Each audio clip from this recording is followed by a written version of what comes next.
Check. Hey, sound. Hey, test. Check.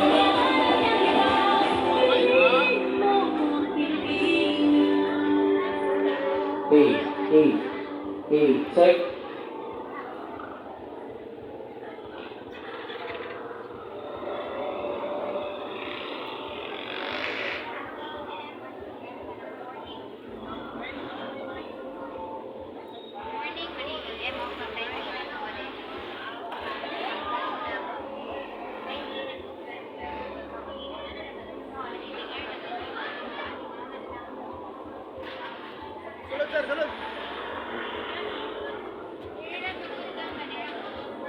Thank you sir, thank you.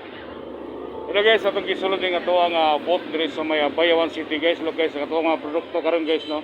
Look guys.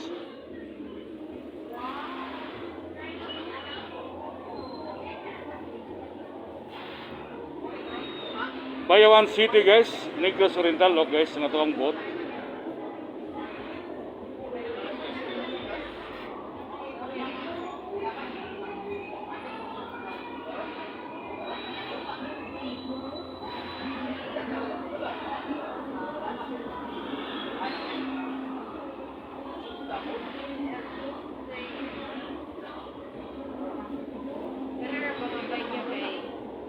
Kaning bike ma'am, as in antique na siya.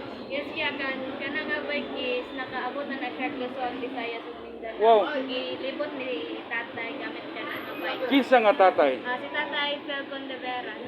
Tatay Phil Condivera from Bayawan, Negros Oriental. The Bayawan City. So and also guys, how many hours or long drive, no? Nung previous ha, yung yaman ba paggamit nga nalibot niya ang Cebu, Pilipinas. Pila ka oras ang iyan tibuok libot Pilipinas ug how many days, how many months? Sir? 1 year. Hi, good afternoon. Hello ma'am, nagyapon ma'am. This is a Pinoprem vlogger behind ako ma'am from now. So ma'am, this is amazing bike. Look guys, no? So history of bike, so nalibot ang tibuok Pilipinas ma'am or Yeah, kani nga bike. Na So, ang nag-drive ay nag-bike ani isi ang amo ang head sa Katipo sa tourism. Yes, ma'am. Tilano jud Kabangal. Gamit ana nga bike is natuyok niya ang Whole Negros Oriental. so this is amazing, no? Yes. Negros Oriental. Yeah.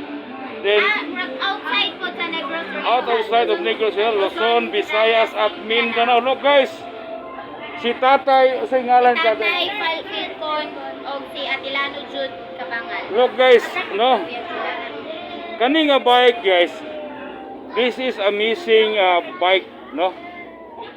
Look guys, na-round ang tibuok Negros Oriental, then Mindanao and Luzon. remember guys, no?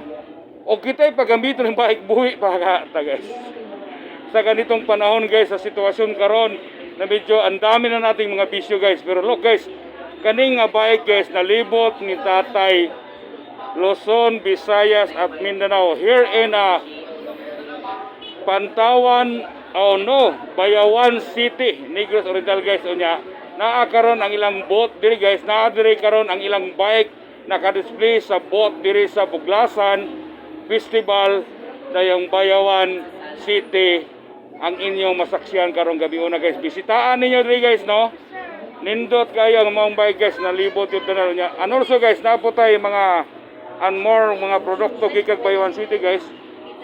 So, Organic product. natay mga organic products karon diri sa Bayawan City guys, no? Look, so karon guys, this is amazing. Ma'am, tagpila pa na inyong mga organic diya na Naatay organic rice ng 120. Organic rice ni siya, sir. so unsaon na siya paggamit nato na ma'am? Like, lutoon ra po siya nga kanang kuan ra. So as in ihurot siya sa kalutuan? Depende. Pwede na nimo takuson dayon. Mora po nang galungag ra po daw katong bugas gid yan na to kag Yes, ginakuan. So this is the organic rice Organic na rice. from Bayawan, products of Bayawan agriculture City. Sa Bayawan. No, kay Mayor Jack Raymond. Yes. Mga tuwang panganos atong busy mayor si Larry, Si Junjun Carrion. si Junjun Carrion, no, nga tuwang kaubag dulag tinis diri sa Fibregues Capitaleria, no. So karon guys, no, organic rice mobalik taron guys kay atong mo try taron na. So Ako yung mga suka, nilubong nga suka. pagpila pa na nilubong nga suka, ma'am? Sa 100. Tigay ko sa kabatil ana. Go ahead na.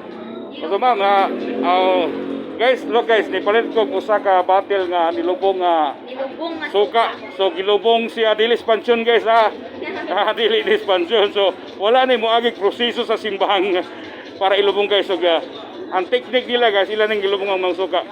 So i-try na ko ni ma'am. Ako yung mga wine na mga organic wine. Para So, rambutan wine. Wow. Ihimo ra po ni sa usa ka bayawanon. So nindot, how much mo po nang inana ma'am? 400 400. So I think may guys, no, rambutan wine guys ato na matilawan karon diri sa may boat o Bayawan City nga naa may mutang diri sa may Buglasan Festival 2024 here in capital area Dumaguete City, Negros Oriental. Kini ang guys kaginan pinubring vlogger Bisayang dako guys. Please subscribe my YouTube channel Dindo Abrancilio. Yang ato ang Facebook page is DB Ibiton. Thank you so much. Thank you so much.